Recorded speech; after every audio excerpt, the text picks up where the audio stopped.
Welcome back, guys. It's episode number 11 of the Brainiac Trivia Top 10 in 10. Let me introduce myself. I am John Boyce, the owner and primary writer and host for the Brainiac Trivia League in Middle Tennessee. For the week of February 7th, 2022, I asked 128 questions, and what follows are my favorite 10 questions in 10 minutes or less. Number 10. Animals in nature will get us going in this episode. What is the only known mammal with hair on the soles of its feet?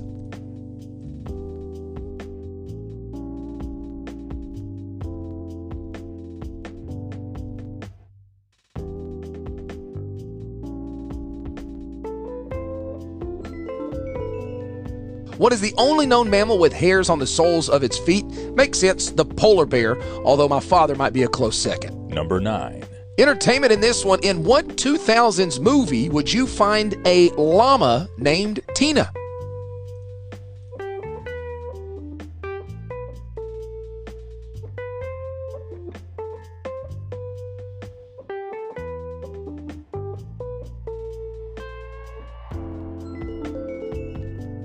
In what 2000s movie would you find a llama named Tina? Napoleon Dynamite. That is one of the stupidest movies of all time. I love every second of it. Number 8. Clues and clips for this one. Two-part question looking for a movie. I'll give you a clue, then I'll play a clip from it. This fantasy comedy was released in the mid-'80s and stars one of the most popular actors of all time. Despite a budget of only $1.2 million, it was a big success, making over $80 million at the box office. The film was followed by a cartoon spin-off and a sequel movie, but neither featured the original artist.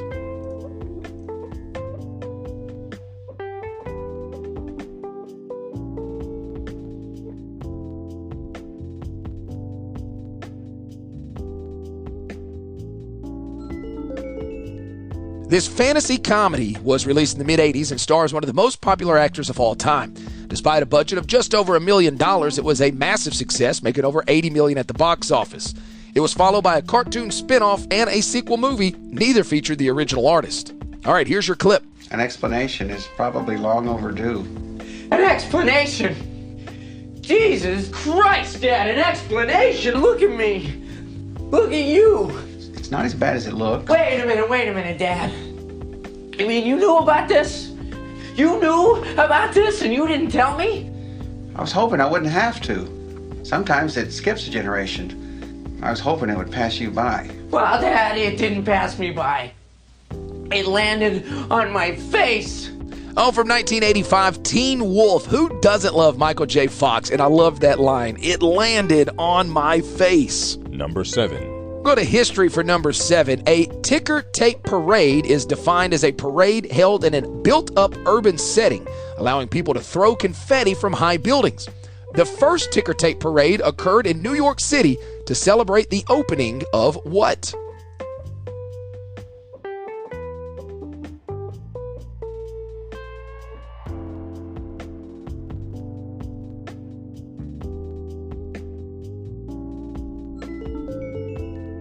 A ticker tape parade is defined as a parade held in a built-up urban setting, allowing people to throw confetti from high buildings. The first ticker tape parade occurred in New York City to celebrate the opening of what? The Statue of Liberty. Number 6. Electronics for this one. Defined as an electronic device for storing and processing data, typically in binary form, according to instruction given in a variable program. With over 17 million units produced, what is the highest selling single model of personal computer of all time?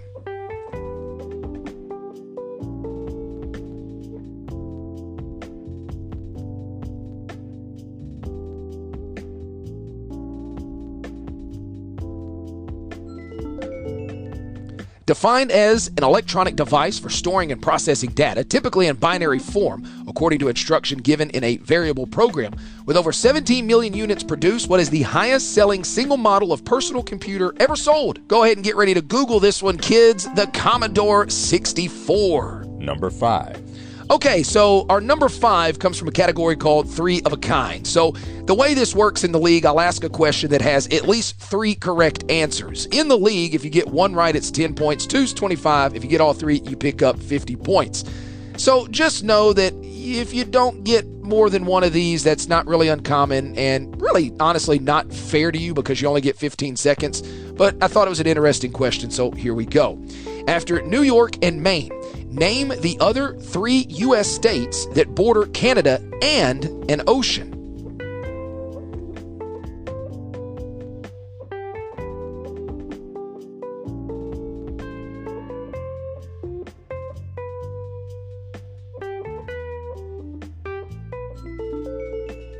So from 3 of a kind, after New York and Maine, name the other 3 U.S. states that border Canada and an ocean.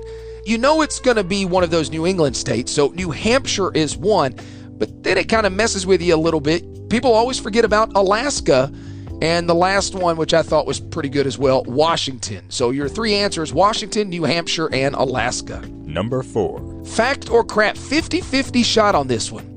The famous novel, The Grapes of Wrath, by John Steinbeck, was translated and released in Japan as Angry Raisins. Fact or crap?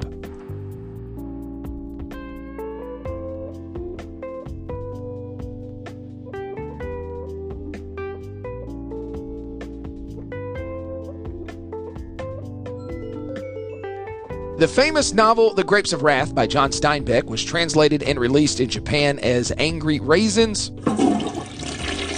That unfortunately is crap. That's not true. As much as we would all like it to be true, simply just isn't. Number 3. Into the top 3 sports for this one. Super Bowl 27 was the first Super Bowl halftime show that saw ratings go up instead of going down during the halftime show. What superstar was performing that year?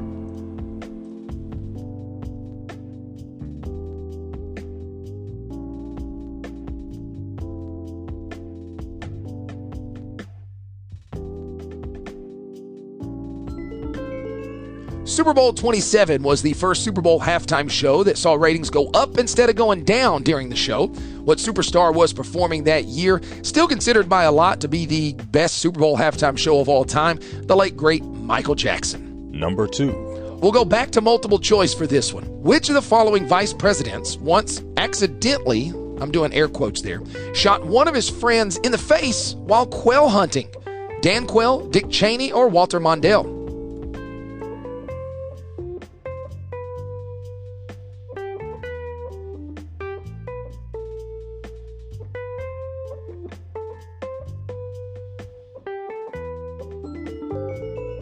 Which of the following vice presidents once accidentally shot one of his friends in the face while quail hunting?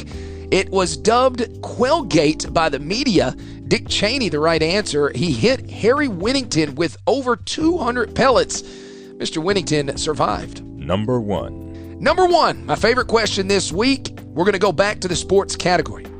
Scott Norwood's last-second 47-yard field goal attempt that went wide right cost what team a Super Bowl win?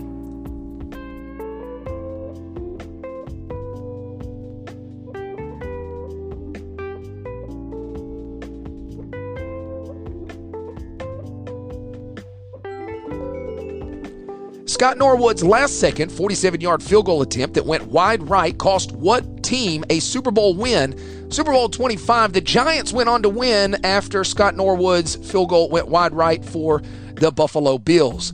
Scott Norwood only played for the Buffalo Bills. He did start his professional career back in 83-84 for the Birmingham Stallions of the USFL, but then played the rest of his career in the NFL for the Bills between 85 and 91. I am currently recording this episode in a hotel room in the state of Kentucky, traveling for my job, and I happen to have a massive Buffalo Bills fan in the room with me. This question is number 1 simply to get under his skin. Guys, I hope you enjoyed the episode. As always, I hope I don't have any problems with these questions. I do a ton of research on it. I ask them to the general public. Haven't had any issues with this week. But of course, from time to time, things aren't exactly as they seem. So hopefully you still enjoyed the podcast, even if you think one of my questions might not be exactly right. If you're in Middle Tennessee, come on by and check out the Brainiac Trivia League. I think you'll have a good time with it. If you're not, follow us on those socials. You can follow the podcast, and we do a lot of online events as well. But either way, if you're enjoying the podcast, I'd appreciate it if you hit that subscribe button. My name is John Boyce, and this has been the Brainiac Trivia Top 10 in 10.